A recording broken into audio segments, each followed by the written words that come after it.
What is up, hotties? Welcome back to another episode of Stay Hot. I'm Blaiden Kirk, joined as always by my two favorite co-hosts of all time, Matthew Sponhour and Theo Ashton. Today, we are reviewing your hot takes given to us both on the Stay Hot group chat and on Twitter. And we've done these sort of mailbag hot take episodes before, but we were very specific today in asking for rage bait hot takes. Theo even went as far as to say he wants to be angry, steam coming out of his ears, red in the face, looking like a tomato. And that's what we are aiming for today. So not just the hot takes, but the hottest takes here on Stay Hot. But before we get into that, Matt, Theo, on this glorious Sunday afternoon, how are you guys doing? I'm doing pretty good. I mean, football is back. Preseason football, when it comes around, we all say, oh, it's back, but it's not. Then you watch two preseason games, you're like, football isn't back at all. We still have another month to go. But you get the first ranked college football game, then you're back. We have games this week. Cincinnati plays on Thursday. OSU versus Texas on Saturday. So we're here. And I liked the game that we saw, Kansas State versus Iowa State.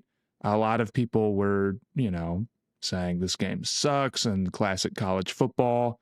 Because the NFL doesn't have rain games because they play everything in a mall now. But I thought it was a perfectly fine kind of wacky game. College football is great. Don't let people convince you that the NFL has a monopoly on good hoops. It's a little bit different, but honestly, I know you two disagree with me, but there's a balance that you find where it's like people in college at that level are good enough to be entertaining. So where it's not like making you want to rip your hair out, like, no offense, maybe college basketball can tend to be a little bit more where nobody can hit jump shots, but there's a little bit less skill to the point where more crazy things happen. And I think that's fun. And that game had a fantastic ending. You fell for obvious bait. Rage bait. This is the first rage bait. If anybody was saying that this is why college football sucks, a tie game at halftime with lots of fumbles. I'm debunking them. They weren't trying to get me mad. Yes, they were. They were really you fell for the chaos slop. You fell for the chaos, the fumble slop. But did you guys catch that game at all? Oh yeah, it was a great game. What'd you think about the QBs? Oh, Rocco Becht was terrible. I'm sorry. He was bad. And so was Avery Johnson. And that's why it was, a low scoring game at halftime. Like, those two quarterbacks are not pro guys, but that's okay. They were like solid college quarterbacks. Becht can hit the slot fade. Those were exciting. Getting to about the 25-yard line, heated up one-on-one. Like, those were big splashes. Shout out Jace Brown for being great all game, and Avery Johnson was able to hit him a few times. But like the overall consistency and like the ball placement and like the ball security for both of those guys was like bad. Becht at one point threw it into triple coverage. Do you remember that? Like they were doing like a little scissors concept and it didn't clear, and he threw it anyway. I was like, bruh, that's crazy. That's crazy.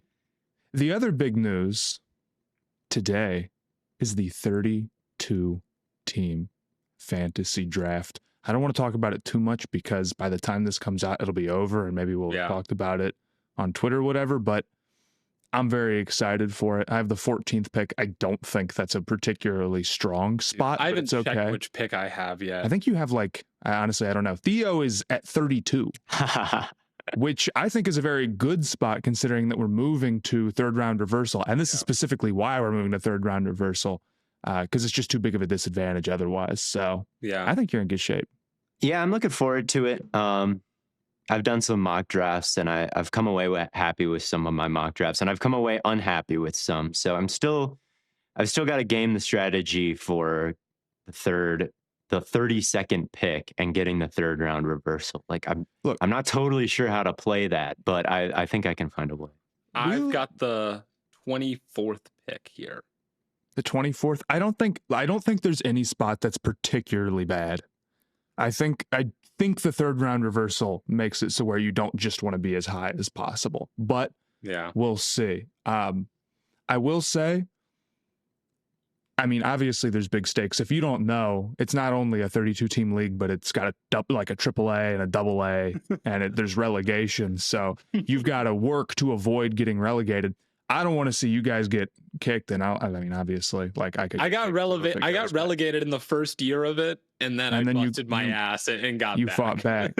My suggestion: if you don't have a QB by the end of round 3, then you're really picking for scraps. But if you are at the start of round 3 and you decide to wait on it, like you'll be picking the first pick of round 3, I think you could go quarterback there and be all right. Dude, I waited so long last year and I got Derek Carr and Sam Darnold, which would have been awesome, but I traded away Sam Darnold before the season. Damn. You're just like me, Big Dog. You drafted multiple quarterbacks. Yeah, no, it was a good thought at the draft. I'm down to wait on quarterbacks. I think I was playing with fire last year, and that's not going to be my for sure strategy. But we'll see who's there. This is why I love relegation in this league, because otherwise the strategy would just be like, draft Christian McCaffrey super high and just like play the long shot on everything, because you have to be one of 32. By having like the floor be lower than just, well, I'll get him next year. You got to be careful playing with fire, man. I'm probably too conservative to not go QB early if I can help it. But I went QB early last year. I got Jalen Hurts, and that was. And it's if you can get one of the top guys, I think you should. But do we want to get into the rage bait takes? And specifically, I think we had one that we wanted to talk about that wasn't submitted, but was very. Oh, we want to hit that off the top. Should we not? I guess it is the most topical thing. Theo, what was the tweet that you saw? So the first rage bait is just everything that was posted about Shedeur Sanders yesterday. I'm specifically thinking of a tweet that was really long and I didn't read it all. I don't remember who it was from. But the tweet was insinuating that Kevin Stefanski was participating in systemic racism, calling good plays for Dylan Gabriel and bad plays for Shedeur Sanders. That's very funny. To keep him down, I guess. I think that's very funny. If anyone has seen the sacks that Shedeur Sanders took, you know what we're talking about. If you don't know what we're talking about, you need to go watch those clips. In both plays, Shedeur Sanders has like 2 or 3 wide open receivers, and he just like doubles back in the pocket twice and takes like a massive loss. Not good, man. I mean, really it's. Bad. I mean, he took 5 sacks and 11 dropbacks. I mean, that's totally crazy. And taking a 25-yard sack, I mean, we talk about guys who turn the ball over who are sneakily like not that bad or not like as negative as people think because they don't take sacks. Shedeur is going to end up being the other way around if he plays like that. And I'll give credit to that take. It's W rage bait because it makes everybody furious the way that Shedeur is talked about literally all the time from every angle, right? And because it sacks like the offensive line, if you want to blame them, like you'll blame them. But his number one weakness coming out of the draft that we talked about a lot was his ability or his inability to deal with pressure and the fact that he wanted to roll way out and double back on himself. When he played against the Panthers, he had a moment where he did that, where he triple backed, quadruple backed, but he also had some moments where he stepped up a little bit and made a throw. And it's like, all right, like as long as you're showing me the good parts, you're a developmental guy, you're a 5th round pick. It's all right if there's some bad moments in there. But when he comes out there, and this, I was supportive of the Browns drafting him in the 5th. I thought he was, a better prospect than that. But if you're going to go out there and take 5 sacks and 11 plays, you can't go on the field. Yeah, the Browns are going to be bad, and they should see what they have in their young QBs. But you can't realistically expect them to put out somebody if they're going to, just tank the entire offense doing something like that. Gabriel, I question his ceiling, but it's certainly, his floor is certainly not as low as that. I mean, you just can't game plan around a quarterback that doesn't get the ball out, right? And this is why I always believed that Stefanski and Andrew Berry were more excited about Gabriel than Sanders, was purely like they did the Watson shit. Like they've had the guy that was on pace to break the all-time, most times sacked in a season record. That's a good point. It's like they probably don't want to do that again. and through the first couple of preseason games, that looks like what it could be if they had to start Shedeur Sanders. So Yeah. I mean, the opportunities to make plays comes from, your ability to make plays. That you make your own opportunities a lot of the time. And yeah, the pressure was intense for him. But if he was a little faster, if he was a little bit more elastic, if he could accelerate, like he could step up in some of these pockets and escape. He could beat the defensive end to the sideline and give the play a second life. Like he tried these things and he got hit. He fumbled. He, had opportunities to throw things away and didn't. Like, it's hard to be a successful quarterback in this league if you're not a playmaker, if you're not somebody who can evade the rush. And I just feel like he's not that. He's not somebody who can evade the rush at a high level. Like, you do see the foot speed show up. You do see, just the overall, lack of evasiveness and the play style that makes it seem like he has all the abilities of Cam Ward or Jalen Milroe or whoever you want to say. Like, right. Well, and I don't even think it's a problem necessarily that he doesn't have those high level traits. The problem is that he thinks he does.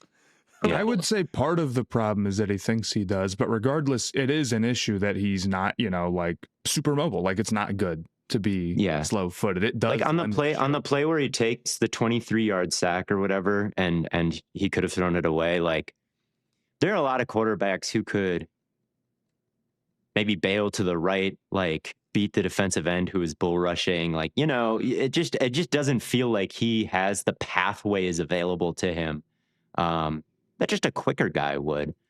And that's the issue. That's the hole in his skill set. And then, like you said, but I agree. It's compounded by how he. It's like if he understood that, like, I'm not that guy, like I'm not Lamar Jackson, and he was like, he's like, maybe I should play a little more like Stafford and just like slide up into the pocket here, or even like Cam Ward doesn't really try to do that crazy of stuff, but I think Cam Ward has more of that in his repertoire. But I don't know, just like rely on, like, you have an accurate arm, like we've seen you make good passes, but you can't put yourself in those positions that you can't get out of. Yeah. So we'll see how it goes going forward. I mean, one preseason game doesn't necessarily doom him, but it's bad to see like the worst part of his scouting report come to life like incredibly drastically. And it is ridiculous to say that Kevin Stefanski or like the offensive line is not trying and they're intentionally getting him sacked. I saw somebody compare it to Tebow. And it's like, yeah, dude, that's really a good comparison. Like the sort of conversation around like everything that happens with him in the game. It is Tebow-esque. Yeah. And you know what? Tebow won a playoff game. Tebow did win a playoff game. So that means the Browns looking good for Cleveland. The Browns are winning a playoff game this year, confirmed. Yeah, Dylan Gabriel was under pressure too and had to scramble too, and he threw the ball away. He's also, I guess I don't know what race he is, but like systemic racism, aren't they both? I don't know. That might not be true. I have no idea. All I know is that Dylan Gabriel is like 5'8", so he's quite small. Yeah.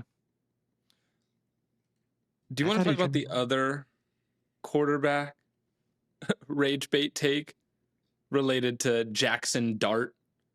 Oh yes. What is the rage bait? This is from Twitter. This is from Twitter. It's from John Fraskella. Jaxson Dart should start for the Giants. Jaxson Dart, more like Jackson Start. W or L rage bait? W rage bait, because I'm frustrated by the conversation around Jaxson Dart right now. Do you think he's performing better or worse than Sanders in preseason so far? I mean, better than Sanders after what we just saw, but sure. I would say like not better than Sanders in the first game against the Panthers. Like he is playing mid as hell. I'm sorry. He is playing mid, and mid is not bad, but it's mid. It's preseason. Like there are so many players that you watch over the course of a preseason slate who are like hitting the throws and doing the things that Jaxson Dart is doing. Like, I get that the go balls were pretty, right? He threw two big plays to Hyatt, but Jameis Winston comes in after him and can make the same throw. He can make the same throw, and he did. And Jalen Hyatt actually caught it because Jalen Hyatt didn't have to dive for it like he did the first one. Like, the ball placement could have been better there. On the slant touchdown, Daniel Jones has made that throw many times. I'm sorry. And the placement could have been better there as well. Yeah. Like, these aren't bad reads. It's one-on-one. He's putting it in a catchable spot. Like, it's cool. But like, oh my God, the placement, there's a lot to quibble with. And the assignments and like the offense that he's running is watered down against preseason players. Like, Russ is so capable of playing at this level. Like, Jameis looks capable of playing at this level. It doesn't say much. Like, I just feel like, and maybe you should start him just because he's younger, you know, and maybe messing around with Russ is just not the answer at all. And he's played good enough that like, well, what are we gaining by sitting him? But I'm just not convinced that he's proved himself as the answer to the Giants' questions in quarterback future. Like, I feel like we still don't know how good he is. Yeah, I agree with your analysis of Dart. Or do you want to go ahead, Blade?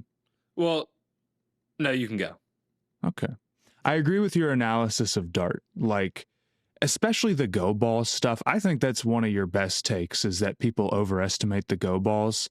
It's insane, like the number of guys who have throws like that on tape where people will go on Twitter and say, see, look, this is a great deep throw. And like, it's nice to have the go ball. Some guys are definitely better at it than others. Elite plays, like, it can make a difference. But that doesn't mean that you're able to like layer throws or hit stuff outside and make the truly difficult plays that separate you from, I mean, I'd say like 70 different QBs that are in the NFL who can also hit go balls sometimes.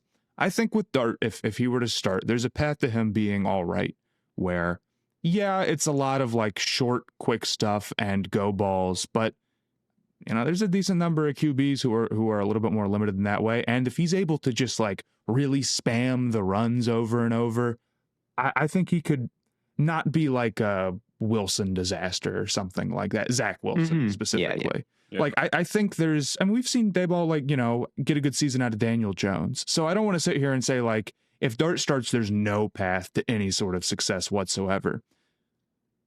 And personally, I think if you're drafting a guy in the first round, especially if you're on, you know, year, like what, Dayball's like year 4 now, like it's, if he's not good, you've got an issue regardless. I'd like to see him play and get the reps. I think that's the best way for him to learn. And I think that this ceiling is pretty limited with Wilson. So I don't have an issue with starting Dart.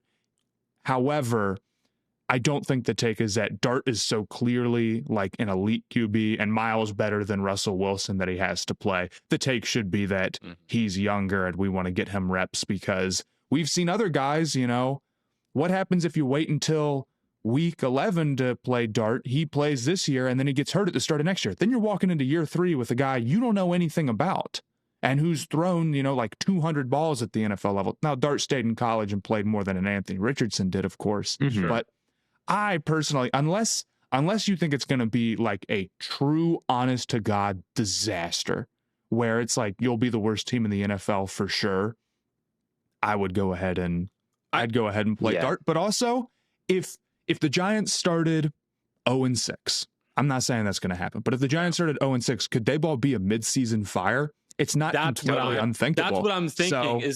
I think it's very similar to the Colts situation, where it is better optics to say, oh, we'll start Russell Wilson, and then if we're 0-6, well, now I can say, okay, let's throw in the rookie, see how he is, and then at that point, I feel like you buy yourself a little bit more time. It was like, well, now we've got to give him time to develop. That's true. I don't think they have a single great decision. I mean, if you put in Wilson, sure, and we've said this before about Bridges, where it's like, it's not going to work. It's not like, you know, you're going to be, I mean, maybe they pull off another season. I think Dayball's a good coach. I think they could be all right. I mean, so maybe you're not getting the Alex Smith to Patrick But Mahomes migration. it's far more likely that it's like Wilson doesn't work out and you're turning the dart before you even reach the halfway point of the season. Like that does feel like the most likely thing. But it's better I to don't think have it's rage Wilson bait. I not think turn it's out fair take. and have to turn to Dart than have like if you start Dart week 1 and you're 0-6, Dable's gone. Like he's getting fired for sure. So that's why I would imagine that they would start Russ. It would be curious if he started Dart. Like truly the play calling the first 2 weeks of the season was nothing on Dart's play. Like they threw within 5 yards of the line of scrimmage on 60% of their plays. Like it was mostly screens. And I just don't like how you could go like and Russ hit like a 70-yard post for a touchdown, like one of the best throws of the year probably. Like I get that it's preseason, but like that was crazy. Like I just don't see how the logic could be like, okay, Dart, we're going to ramp him up. He's handling screens. Like by the third week, he's off the chain a little bit, but it's only been 1 week of preseason. I don't really understand how you can go from holding his hand and bringing him along like that to being like, okay, you're the week 1 starter in New York. Who do they play that week? It's against the Commanders, right? Like, You could start that game. Yeah, I guess that one's not that bad. The Commanders' defense. So maybe I just feel like his preseason development seemed like it was bringing him on slowly. Maybe now this would be accelerating. But you can also hold a quarterback's hand through the regular season to some extent. Like you don't have to like completely open up the playbook. I mean, that's kind of what they did even with Cam Newton his rookie year. It was kind of like split field reads instead of saying like go out and just do whatever. So I don't know. I feel like there's a world, but I would probably still go with Russ. I don't think it's rage to want Dart to start. I don't think that's a terrible make me angry take depending on how it's being delivered. But, you know, I guess if Daboll goes Russ week 1, I get it.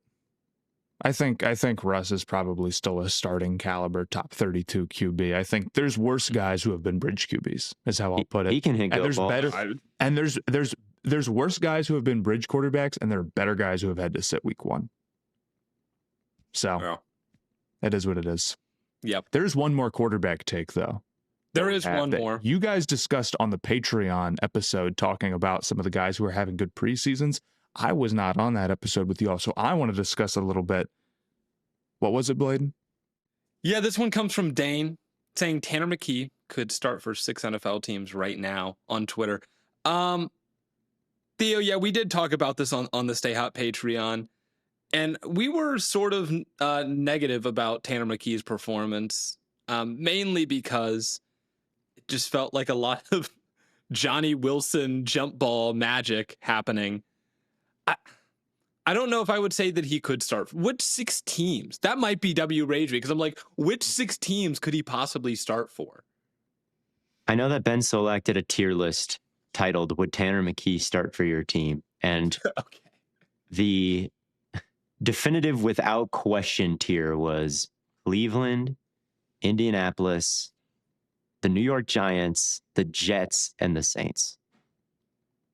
I mean, I think undebatably he would start for Cleveland. I think he's a over better Flacco. Prospect. Yeah. At least off of we're going to see what the young guy has. With that boost, there's no way you're starting Flacco. I'm surprised that you guys don't like Tanner McKee a little bit more. I don't think he's super crazy or anything, but he seems to have pretty good like feel and gets the ball out quick, and his placement is good, and he has a solid arm. I don't think he's like a crazy creator or anything. I feel like there's a decent ceiling. So when I see takes from Eagles fans that are like, we wouldn't trade him for a 2nd round pick, I don't know about that. That's pretty heavy, especially considering, you know, he's only got like 2 years left on his deal. So 2 years of Tanner McKee's worth more than a second is tough for me to get behind. But I do think McKee showed enough serious stuff for me to be interested in him. I'd say as much as like anybody the Saints have for sure.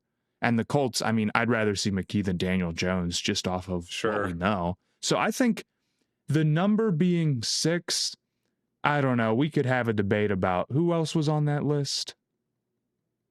It was the Colts, it was the Giants, and it was the Jets as well. Right. We could have a debate about whether or not you want the rushing of Fields or how much McKee, like, not really being a known quantity helps him with some teams that are probably just bad at QB. But I don't think that's a completely unreasonable take.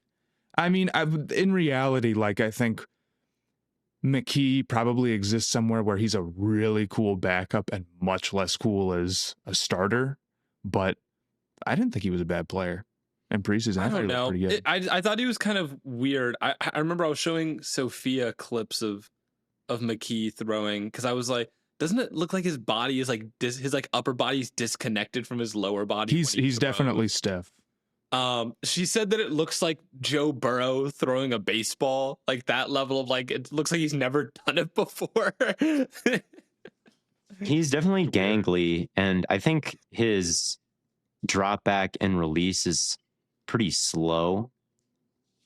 Like, I just don't think he's very sped up, and I think a lot of his preseason highlights are kind of first read, like man coverage against the Bengals, and he's taking the slow drop back. He's hitting the top of his drop. He's throwing, and he's got a good arm and he's accurate.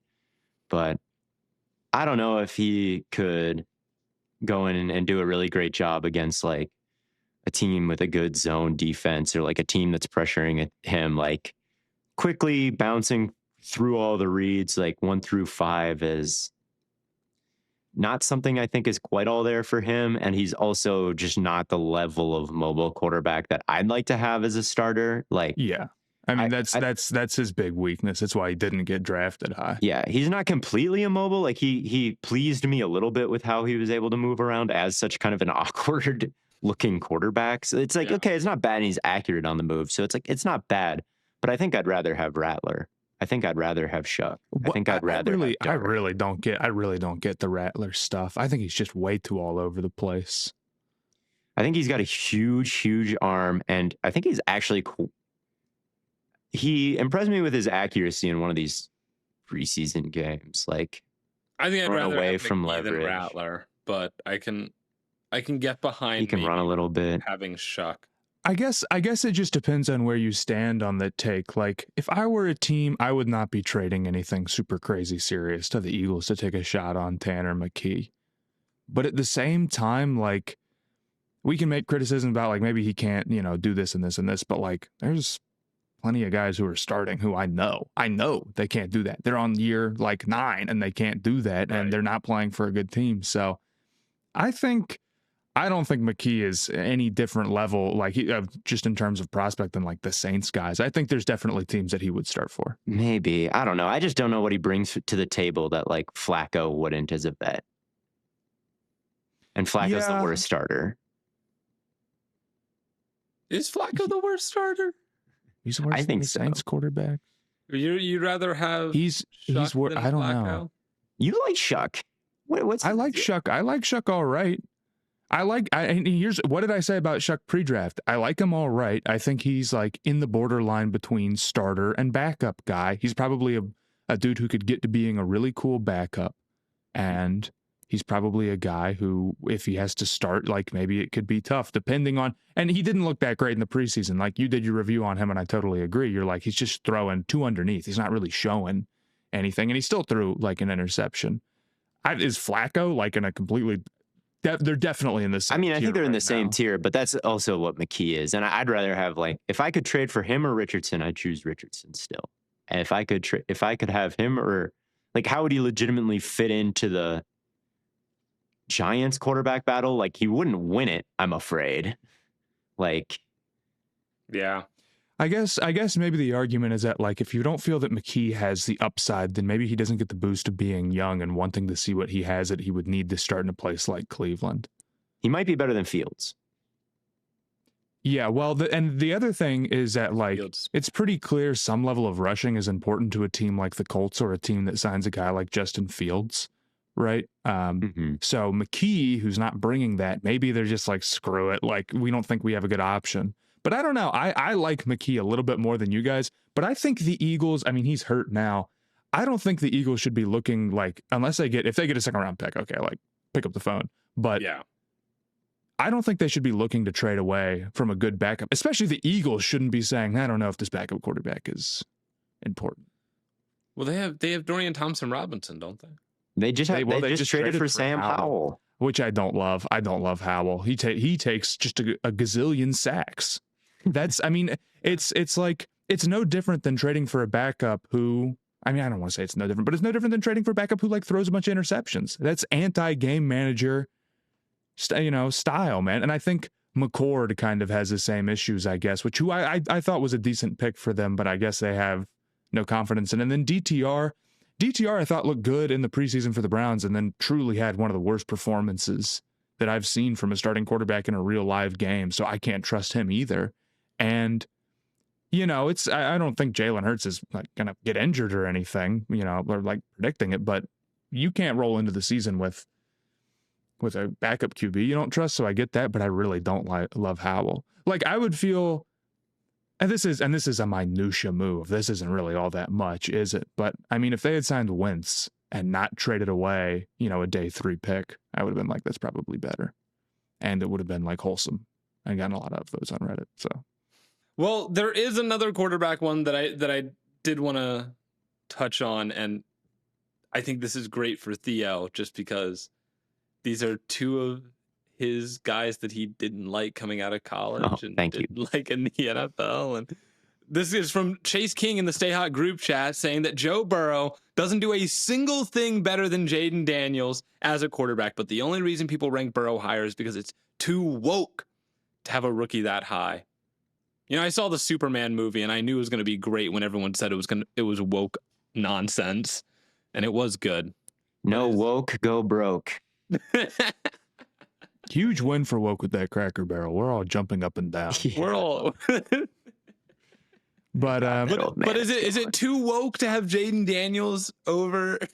I mean, over Joe Burrow. Joe Burrow does a lot of things better than Jaden Daniels does. Like Joe Burrow is really good. I think he reads the defense very quickly. I think he throws on the move instead of running on the move. Like he's better throwing on the move. He's probably more careful, like avoiding big hits still to this day. I mean, definitely. I think he took less sacks overall. Probably just as accurate, more accurate. Like there's a lot of things that Joe Burrow does better. I just think Burrow has a little bit more on his plate, honestly. Like I like Daniels. I don't want to be like too insulting, and I thought earlier in the year, like it started last season, that it was really, really light. And I think Daniels proved that even if it's a little bit, more of a quick game and go ball like offense and all that, like he's still providing a lot. I had him in my top 10 as a rookie. Yeah. So I think we've showed plenty of respect, but like Burrow absolutely is tasked to do more, even if he has great wide receivers. And honestly, like there is a level of, you got to show us for a bigger sample size than what Daniels has. I mean, I thought he was good, but even last year, like, there were times where he was awesome and was throwing like 85%. And there were times where the offense wasn't that crazy. And like, yes, he made the NFC Championship game, but that's a team accomplishment. And a lot of that was going up against a very banged up Lions team as well. That was a pretty fortunate break. And it might be tough to repeat that. So just in terms of like Washington's overall team success, I don't think they're going to necessarily completely fall off a cliff, because they do have a good quarterback, and that's a lot of it, It is. But there's definitely, they might not end up as lucky. The results might not end up as good. In the NFL, it's very volatile, right? So one year you might have the great breaks, another year you might not. Doesn't mean that should be all your analysis of the team, of course, but right. I think Daniels over Burrow is way too early. Now, if he takes another step and, the offense has to run through him a little bit more, or not run through him, but he's asked to do a little bit more, and he's bringing this crazy rushing upside, then like, yeah, I mean, the path to him being a really, really crazy top QB in the league is there. But him over Burrow, I'd say that does make me bad. It is W. I think that's W Rage Babe. I think it's W Rage Bait. Here's what I will say though, or go ahead, Blaine. Please go. Well, I was just gonna say, like, the pure volume of just like straight drop back passes for Joe Burrow is like out of this world. Like, I know he took 722 total dropbacks last year, which was the most in the NFL by an insane margin. Jaden Daniels had 599, which is still like a good bit. But for Burrow to take that many dropbacks, the most of any quarterback, and only have 9 interceptions is pretty unreal. Yeah, So, and he never throws screens. Like, yeah, that's what I'm saying. It's no screens, there's no motion. It's just straight drop back, make something happen. Like, he's literally playing back. McLaurin's not signed yet, is he? not yet. That could be bad. They're signing him. down. Dude. They are signing him. They are signing. We still have 2 weeks. That is to me an eternity for McLaurin. No, He's gonna be a Brown. They are not like. who the hell? I cannot fathom a McLaurin trade actually hitting my phone. Like, that would be. They're like talking about it. Like, they're like, They yeah, made he's the close. NFC Championship game last year. They're not saying we're going to be bad at wide receiver. That's not. Dude, they have Luke McCaffrey. What are you talking about? Right. They have Luke. Yeah, they have Luke McCaffrey. They have Debo. He's gonna take over the McLaurin role. Yeah, I mean, like they just can't afford to lose him, and that's why he's holding out. And give him credit, like that's what you should do. Jamar Chase signed what 1 day before week 1, or like he signed the day of the opener or something. It was right before. That's and then true, he played. But and he was it's the Bengals, and you can't let Jamar Chase walk. That's a completely different discussion. Jamar Chase going into his first big contract is like the easiest no-brainer. Just pay him and get it over with. McLaurin is an actual fair conversation 29-year-old. because Yeah, he's 30, isn't he? Or he's turning 30 or whatever. So like the contract is probably going to be bad by the end of it. You would project in general, maybe probably is too strong, but like, you're betting on a receiver into his 30s. It's not a great bet. Yeah. I mean, I've heard once you turn 30, your frontal lobe rots. So probably not great to have that guy. I will say this though. I think that maybe Burrow is a more valuable asset, right? He probably is a more valuable asset than Jaden Daniels. He's proven more. He does a lot of things better to survive and be efficient at that volume. Mm-hmm. I will say, why didn't Daniels finish ahead of him in the MVP rankings last year? That's because his team was better. His team got to the playoffs. The offense was better by yards per drive. It was better by points per drive. It was better by EPA per play, drop back EPA, success rate. Like, the Washington offense was better than Cincinnati's offense overall. And Kingsbury's getting more credit, and Burrow had crazy counting stats. Yeah, that's probably the answer. And Daniels beat Burrow head to head with one of the throws of the season, that cover 0 blitz that he threw up to McLaurin. Yeah, but we know he didn't have a Jamar Chase. He was actually the best player on his offense. A lot of these criteria have gone like, I would say the same logic that brought Josh Allen over Lamar Jackson for MVP. You should also be voting Jaden Daniels for Joe Burrow for MVP over Joe Burrow for MVP.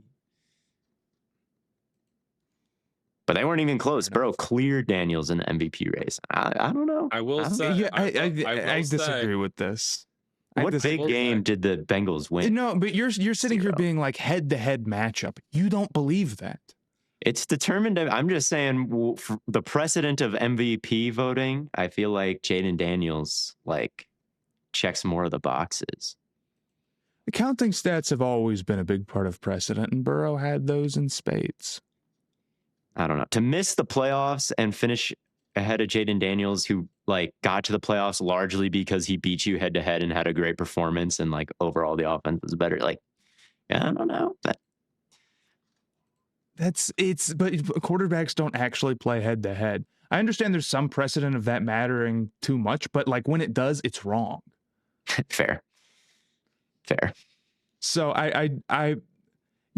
maybe Daniels could have potentially gotten a little bit more credit in the MVP race, but these are also guys who are in the conversation. Neither of them were the most valuable player last year or even really had like a good case for it, right? So I don't know. I don't have an issue with the back end of MVP voting. Let's talk about some non-quarterbacks. Kobe Turner, this one comes from Twitter. Why do you pretend? That's a great Twitter handle. Kobe Turner has been better than Jalen Carter his entire career, and Jalen Carter's pre-draft hype is the only reason why people think he's truly elite. W or L rage bait? I think it's a W rage bait because of the Kobe Turner mention, and I think it's good original rage bait. Kobe Turner is better than Jalen Carter is a good thought to put out in this world if you're going to be a troll. However, I feel like saying that Carter is only seen as better because of how he was as a college prospect is flying a little bit too close to the sun, because Jalen Carter is just one of the best, most dominant defensive prospects I've ever seen. And he just continued that into his NFL career. So like, Yeah, it's okay to he's pretty young. Like, he hasn't been in the league that long. I think it's fair to look back on his Georgia tape and be like, man, he's been like this the entire time. He's been one of the best players in the sport the entire time. And then he comes in and is already the anchor of the best defense in the league that won the Super Bowl. So I love Kobe Turner, and he's an underrated player, but I think that is rage bait. Did we have Kobe Turner in our top 10 interior? I was the only one, so he didn't make it overall, but man, I did try to put him in there. You did. Shout out. Yeah, I don't know. I think Kobe Turner is a really good player, but to say he's better than Jalen Carter, man, I don't know if there's any way I can get behind that at this point. Yeah, Kobe Turner was the only honorable mention, because Theo, you had him at 8 on your list. Oh yeah, even better. Even better. Yeah, but we all had Jalen Carter in our top 5, and Theo, you had him at number 2, so that put him at consensus number 3. Yeah, I just don't see Turner being better than. I mean, we would also have to say he's better than like Quinnen Williams, Cam Hayward, DeForest Buckner. So it's just like, is he better than any of those guys? I probably not. He's really good. But Jalen Carter is as good as it gets in the sport at the position right now. I'm afraid he's dominant. He's afraid. Well, I do want to take a quick timeout before we get to another take here that makes half the internet mad. We got to talk about something that's a little less controversial. In fact, way less controversial. And that is Stay Hot's newest best friend, Chubbies. They were kind enough to send us these awesome polos from their NFL collection. And when I say awesome, I swear it is the most comfortable polo I've ever owned. And they've got other sports gear too, like these mesh shorts and even swim trunks. And those are absolutely incredible as well. They've got all your team's logos on them. And so if you're going to be screaming at the TV, you might as well be doing it in a hot tub with the Chubbies swim trunks on, man. And you're going to look great while you do it. And here's the thing. Chubbies is the ultimate football apparel brand. So they created their own fantasy football league. We have our 32-team league that Matt will be live streaming, although it will have already happened at this point. They've got George Kittle, Ian Rappaport, and others. They've gotten these guys to assemble to the Chubbies League on NFL Fantasy. Each week, the top 5 scores will win a chance at a Chubbies polo/shorts combo with their team's logo. The grand champion gets a chance at the ultimate fan experience, a 5-city, 5-stadium NFL game tour with a +1. That sounds absolutely incredible. While the fantasy flop faces hilarious and unforgettable punishment only Chubbies could pull off. Head to chubbysports.com/the Chubbies League to learn more and have some fun. Get ready for the most outrageous fantasy football season of your life. But the best part about this is that our good friends at Chubbies are giving all the Stay Hot listeners an exclusive deal where you can get $10 off with the code STAYHOT at chubbyshorts.com/stayhot. That's right. Get $10 off with the code STAYHOT. Grab the NFL collection and get your game day fit right here at Chubbies.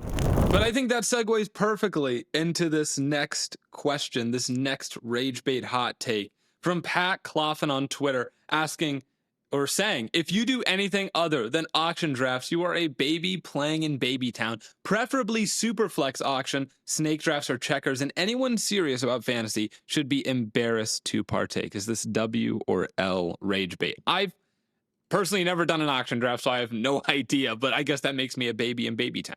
It does. I think this is W rage bait. You should be embarrassed to play your fantasy football league is good rage bait. That's the spirit of rage bait. That's just too much. Auction draft is just too much. I know that this is like beyond the mindset of many fantasy football players, but like the goal is to have like fun with it, right? The goal is to like have a good time. So like, no, I don't want to explain to my buddies like the premium auction draft strategies and have everybody like dive into that. And then like have, some friends who like just aren't that into it, who are like, yeah, I guess, and then not leave with like any players or overdraft. And it's just too complicated. So no, I don't think that you're a baby time, and I don't think that I'm a baby. If you play auction, certainly we know that. Yeah. If you play auction, you're a degenerate gambler, and your family is worried about you. Yeah, that's probably true. In fact, it's definitely true. Yeah, no, like I don't want money. I don't want to spend money. I don't want to like auction is cool, but as soon as you hand me like money to start spending, like immediately it's like I don't know how to ration this out, especially if it's real money that you're betting. Well, okay, so I've never even attempted to play auction draft. So is it literally like if you have $100, it's like you have to like spend you don't even know the $50? concept of an auction draft is something. It's an auction. Okay, if you can imagine an auction and then imagine a fantasy draft, you can imagine an auction fantasy draft. But you still have like picks, right? Like if I have the first overall pick, you have a set dollar amount. You can pick guys to be put up on the auction, but you don't guarantee get them. Yeah, so you can say, "Oh, it's my turn. We're gonna all bid on Caleb Williams," and then the bidding starts, and you can win the bidding. I think, it could be fun. It's always fun to do things a little bit differently once you've been in things. But like, if you like snake drafts are fun too. Like, the player you want might just get sniped from you. Like, that's a serious risk. So you have to decide. It's the same thing. Like, it's you don't have money, but you have draft capital, and you have to decide how much draft capital you want to spend on a specific player. Like, it's not that different. Right. I think. Like, there's still value. I don't see any point in doing auction drafting other than like it's just a different way. It's just a different way. I mean, if you want, like, you can definitely have team builds unlocked for you that are not possible with a snake. Like, in a snake draft, there's just no way you could get Bijan Robinson and Jahmyr Gibbs. Like, you could not do that. But in an auction draft, you could do that. And the rest of your team, the rest of your team might be terrible, but you could do that. So you do get a little bit more creative liberty probably, but not like that much more. I can't imagine there's that many auction people who are like, I'm going to build a team of stars and scrubs. I'm going to spend a ton on that's probably not, most of them are trying to probably be balanced, and most auction leagues probably end up with results that are somewhat similar. Like, it being less complicated to do a snake draft is the point. Yes. And like, I'm sorry I don't have 500 fantasy leagues, and I don't have the big spreadsheet that shows me that I have 900 shares of this guy or whatever. But that's somehow like 7% of the leagues that I'm in. I'm sorry I don't play professionally. And that does make me a big baby, I guess. But I don't know. Like, W rage bait. I think it's fair to want to do auction drafts. I think it's cool. If I'm setting up a league with the guys, literally no way am I going to suggest that. It would be interesting to do a 32 team auction draft. Oh my God. I think that would end up, but like, it's just too complicated. I just don't want to think about it that deeply. Yeah. I just want to think about, I don't want to be like, let me run up them. I'm not doing it. It's a horrifying concept. 32. It's a horrifying concept. Draft. Do you guys like poker? I have never played poker. When I moved into my house, there was an old poker set just like in the basement that was left behind. And we went to pick it up, and the hinges were broken, and so all the chips went everywhere. Poker's lame for that reason. Sometimes the chips go everywhere. Yeah, man. I mean, if you like poker, I could see that, like poker auctions, gambling can be fun, but that is more what this is, I feel like. So It's more gambling. I don't know if it's even necessarily it's just too complicated. just too comp. Yeah. And it's just, I think the guys who play it are just the biggest boys on the playground. And I'm not kidding about that. We've got huge QB news. The Vikings have released Brett Ripien, and the Browns have released Tyler Huntley. One domino falls. They should put Shedeur on the practice squad. Not kidding. Like, would a team even want him at this point? Like, this is I had someone tell me that Shedeur should demand a trade, and I'm like, who's trading for him? He was a 5th round pick, and he just like had the worst preseason game. Yeah. Like, who's trading for him right now? Why would somebody want someone who doesn't want to like go through the work of earning a starting job? You know, that's what it would be if you demanded a trade. Like lots of people have to go through this. You got to get your opportunities and earn it. So if he is showing inclinations that he doesn't want to earn it and wants to be handed it by being traded to like the best possible situation, teams are not going to pick him up. And honestly, he's come with such a media circus so far that if he was on your practice squad, like, I think he'd be good value on the practice squad because of what he showed in the Panthers game. But like, would anybody legitimately like? Could you stash him and be fine? I think that's a bet that could pay off. Maybe. Yeah, he just has to learn how to deal with pressure better. So that's the main thing, and yeah, I don't think he's going to figure that out like in the season. Maybe he does though. But Theo, this is one that you said you wanted to drop some mad facts on from Colin in the Stay Hot group chat. Playoff wins don't actually count more than regular season wins, other than the fact that it's against a good team. I would say that's not true. Playoff wins do count more than regular season wins because it is against a good team. Like, wins against a good team count more than wins against a bad team. Being able to perform against a good team matters more than being able to perform against a bad team. There are average quarterbacks who are able to beat bad teams and then they fold against good ones. Mm-hmm. Yeah, so, I don't disagree. Yeah. I would say playing good games over actually winning, obviously, because like that, you know, takes into account more of just your performance. But yeah, playing well against good defenses is more impressive and is more important. And I agree that it's not just like harder, but there's some guys who have games that can get the bad defenses of the NFL, but really particularly struggle against the good ones. Not just necessarily have like, worst roll of the dice luck, right?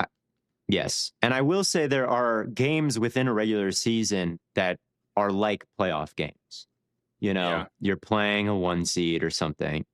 Your playoff spot is on the line. It's prime time, like prime time versus, you know, when it is, doesn't matter that much. But, you know, there are big games. There are big games. That's no hot take. But like, and if you win those games in the regular season, it can, I think it can show you that you are capable of winning in the playoffs. Like, even if you don't that season or it hasn't happened yet, if you have like a history of like winning big regular season games, it gives me a lot of reason to believe that you can win playoff games in the future. And there was just some. So like a lot of people would say that Lamar Jackson is not a playoff winner, but he's like the most successful regular season quarterback of our lifetime. Lamar Jackson has showed me he can go on a playoff run because of his big games in the regular season. Like, yes. But wouldn't that agree with Colin that the playoff wins don't actually matter that much because he's shown that he can do it. The big game wins matter a lot. Like, playing well in big games matters. And playoffs are kind of automatically that. Maybe not in the wild card round, but definitely beyond that. Yeah. And a lot of times, yes, in the wild card round. And go ahead. Yeah, I can agree with that. I do think there's obviously a level of like variance. You know, you can have a single bad game or whatever, but they matter more. Like there's a balance to find with it. I think they do matter more. But I don't think like judging a guy off of the 3 games that he's played in the playoff or whatever is probably fair. Yeah. Think about it with college football. Like, if someone beats Ohio State, or if Arch beats Ohio State week 1, that's a good win for him. Like that is like a playoff win. It shows that you can go toe to toe with a huge team and a badass opponent, and you're just as good or better. Like if you play really well, or if you that's a good way to look at it. I guess it kind of depends, because like if on the one hand, like the big games are important, but if Arch like takes it to Ohio State week 1, but then has like a tough outing in round 1 of the playoffs against a good team, I wouldn't necessarily look at that and say, see, he sucks because he lost in the playoffs, and that's the more important game, right? Mm-hmm. Where I wouldn't think any differently of him. Maybe not. I don't think I'd think any differently of him if it was like flipped and he had a bad game versus OSU, but then played awesome in the playoffs. And see, that's a big time player. It's like, well, you know. Mm-hmm. How many times has Lamar Jackson beaten the Bengals in a big game and they get the 1 seed or a first round bye because of it? He's had a first round bye, twice?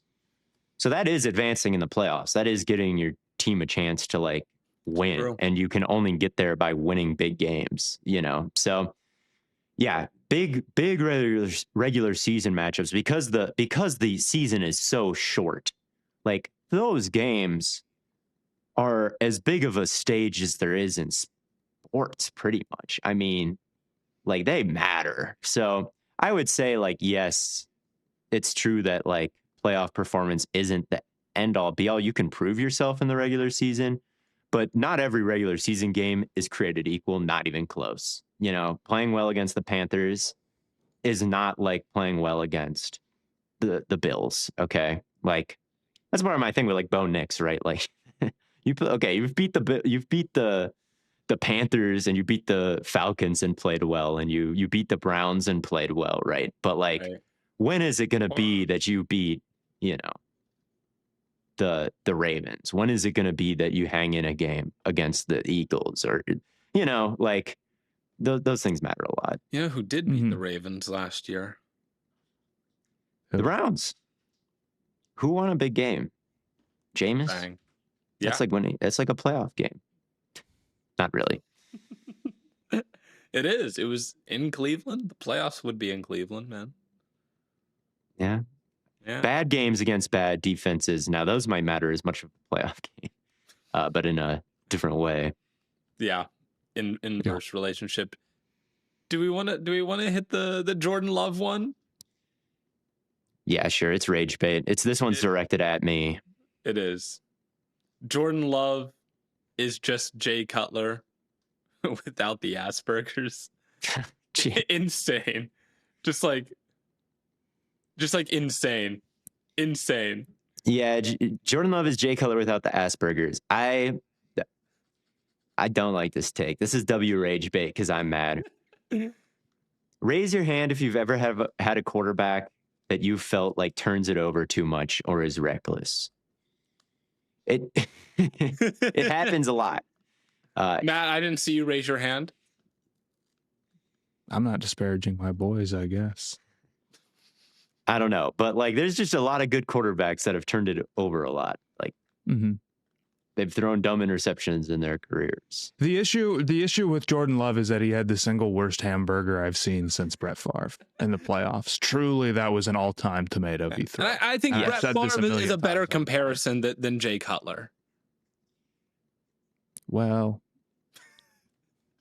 I think maybe. I don't know. I mean, he's not only thrown one of the big hamburgers of all time versus the 49ers, he threw a pretty bad one against the Eagles too, like right to Zach Bond, throwing the dig. Bond was just standing there in the middle of the field. He threw it right to Bond. So these like mindless turnovers in a big game like that, I can see how you'd get the distinction, but I would love if Jordan Love was thrown to Brandon Marshall and like Alshon Jeffrey, like, shut up. I don't think the Bears offense has been, was quite as good as LaFleur's offenses with Love. And I think Love has also gone on long streaks where he has not turned the ball over. Like Jordan Love has thrown 0 picks in like a big portion of his games. Like he went what, like 2 months last season without throwing an interception, and he took 14 sacks. Like the amount of negative plays that Jordan Love actually had last year is way too low for like, oh, well, he's just Jay Cutler. Or Jameis. That's another name. Like, oh, he's like Jameis. Like there's good plays, but there's also way too many picks. Like Jameis threw 30 interceptions in a season. Like if you added Love's sacks and interceptions from last year, I don't think you get to 30. Yeah, Jay Cutler led the league in interceptions twice, led the league in sacks once. Like, yeah, Jordan Love is just not that negative play prone. Like, he has brain farts 100%. But He's also still young and learning. he's still young and learning, guys. Let's see. In 2010, the Chicago Bears were 10-5. Jay Cutler threw 60% completion percentage, 3,200 yards, 23 touchdowns, 16 picks. And I'm trying to see where the Chicago Bears ranked just like in general offense. League rank offense, they were 21st in points, 30th in yards, 21st in turnovers, 30th in yards per drive, and 22nd in points per drive. So, like, yeah, the Packers are better than that offensively. Mm-hmm. The 2010 Bears were good because of their defense. Yeah, 100%. And they were good because of their receivers. Like, Jay Cutler was way more erratic and way less of an engine than I believe Jordan Love is. I mean, Jordan Love had a 1.9 interception rate in 2023. Jay Cutler was never that low. Now, in the playoffs, it's like 5%, which is a lot. He's thrown 5 picks in 2 playoff runs now. And I mean, I talked about the big game things. Like, it's one thing to beat up on bad teams in the regular season, but against the Vikings, he had a lot of turnovers. Against the Lions, he had that pick 6 on the screen, right? So he's got to work on his decision making 100%. And when it's up against a tough defense, and when the team needs to will you to, when you need to will the team to victory, like, I don't know if I trust him not to turn the ball over right now, but he's not turning the ball over against bad teams and putting the game at risk against bad teams. And that's a big reason why the Packers have won 11 last year, and 11 the year before too. But he only won 9. Okay, he's won 9 the last 2 because Malik Willis got some wins. That's true. So I don't know. Like, Love has to be better. We didn't put him in our top 10 quarterbacks, but he's better. He's better than Jay Cutler, and he has a chance to be better than he's been. Like you said, he's not that old. Jay Cutler was always a guy that was like, he was like a 70 overall in Madden, but he had like 98 arm strength. Put it in the moon. Wouldn't be accurate, but it would get there. So I think that's pretty much all of them. There is a bonus one here from Coley Moly on Twitter. And he just says, "Cowtails reek, bird watching is lame, and being in a band is overrated." And that's that. He's just trying to get all of us and aggravate all of us. And for that, W rage bait, I say. But I think that's all we have for this episode of Stay Hot. Make sure you check out the newest Stay Hot Patreon episode. Matt and Theo brought on the guys from State of the League. And I heard it was a movie. It was. It was a movie. Did you guys do? It was a wide ranging. Top 10 NBA players. Top 10 NBA players. We debated Victor Wembanyama and where he should go. I said, how close should he be to Anthony Davis still? Because it seems like NBA heads think there's a large gap there, but I wasn't so sure. Talked about. I don't know if you guys looked at who the top 10 are on the consensus rankings. I'd be curious to know.